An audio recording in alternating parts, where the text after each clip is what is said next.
pour ce travail. Merci infiniment. D'intérêt public. Je vous propose un petit extrait sur cette obligation vaccinale qui était déguisée. Un premier extrait avec Olivier Véran sur le Média Brut, qui en décembre 2021 nous parlait de ce lien entre passe vaccinal et obligation vaccinale. Magnéto. Quelle différence entre passe vaccinal et obligation vaccinale ? Le pass vaccinal est une forme déguisée d'obligation vaccinale, mais c'est plus efficace qu'une obligation vaccinale.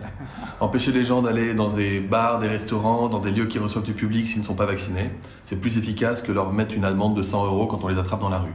C'est pas, encore une fois, l'idée n'est pas de punir, de sanctionner, d'ostraciser. L'idée est de dire maintenant on n'a plus le choix. On n'hésite plus parce qu'on ne peut pas remplir les hôpitaux, on ne peut pas continuer à vivre comme ça sous la menace de vagues épidémiques parce que 5 millions de Français ne font toujours pas le choix de se protéger. Ah mais c'est rigolo. Puis, quand il parle de la saturation des hôpitaux, Pierre Chaillot l'a dit aussi. Moi, je me souviens très bien de l'exemple. L'épidémie est arrivée par l'Italie au début, puis il y a eu ce rassemblement religieux en Alsace. Il y a eu un gros foyer alsacien tout début en mars 2020. Et là, sur toutes les chaînes de télé le soir, on avait des hélicoptères qui partaient en Allemagne, des TGV qui partaient à Bordeaux parce que les hôpitaux de Strasbourg étaient saturés. L'Alsace allait s'écrouler.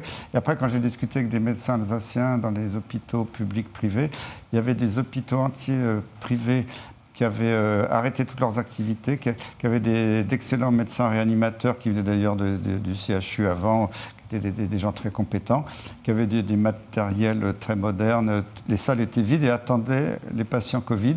Et l'Agence régionale de santé leur a interdit de les prendre en charge à Strasbourg pour faire le film Hollywood devant les caméras. La France va s'écrouler. Et ça a foutu la trouille aux Français. Mais tout ça, c'était de la manipulation. Derrière.